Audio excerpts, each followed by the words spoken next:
ప్రజలు ఆశపడుతున్నారు కదా, తప్పేముంది అందులో. ఏంటి మీరు కూడా ఈవీఎంలు ఎక్స్సీఎం గారు జగన్ గారు చెప్పినట్టు ఈవీఎం స్టాండ్ మీద ఉన్నారు, లేకపోతే ఏమనుకున్నారు ఓటర్?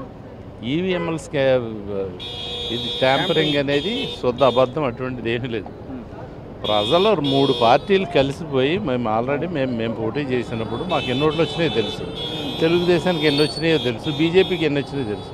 రెండు కలిసిపోయినాయి, జనసేనకు వచ్చినట్లు మొత్తాన్ని కలిసినాయి అందులో. కానీ ఈవీఎం ట్యాంపరింగ్ ఏమీ లేదు. ఇది పూర్తిగా 3 పార్టీలు కలయిక కూటమి విజయం అంతే. 1 to 1 ఏం లేదు, జనరల్గా మాట్లాడారు. జనరల్గా కార్యకర్తలు ఎవరైనా నష్టపోయిన వాళ్ళు ఉంటే వాళ్ళ దగ్గరికి మీరు వెళ్ళండి, వాళ్ళని ఓదార్చండి, విడిచిపెట్టొద్దు. ఈ 5 ఏళ్ల పాటు మామూలే, గతంలో సారి పడ్డాం కదా, ఈసారి కూడా మరలా పడదాం. మళ్ళీసారి మనకి బంగారం పల్లెల్లో పెట్టి ఇచ్చేస్తారు. వాళ్ళు ఏమీ అమలు జరపలేదు. 199% మనం అమలు జరిపాం. వాళ్ళు మేనిఫెస్టో అమలు జరపరు, ఏది చేయరు, అన్నీ మనకు వస్తాయి. ఏమీ అక్కర్లేదు. ఇంకొక 6 మాసాలు చూస్తే అది తెలిసిపోతుంది. మళ్ళీ మీరు పార్టీ మారుతారని చెప్పారు. నేను పార్టీలు ఏం మారను. ఎవరు చెప్పారు? మామూలుగానే మీరు లేదు, సోషల్ మీడియాలోనే మరలా పార్టీ మారుతారు, జనసేన పార్టీ ఏమన్నా? అది ఏం లేదు, అటువంటి ఏం లేవు.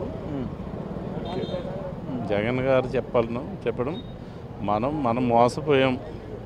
ప్రజలకైతే సేవ చేసాం, ఎంతవరకు చేయాలో అంతవరకు చేసాం. ఇది మోసపూరితమైనటువంటి హామీలు ఇచ్చి వాళ్ళు వచ్చారు మోసంతో. కానీ ఈ 6 మాసాల్లో వాళ్ళు చేసిన మోసం తెలుస్తుంది ప్రజలకి. మళ్ళీ మనలే కోరుకుంటాం.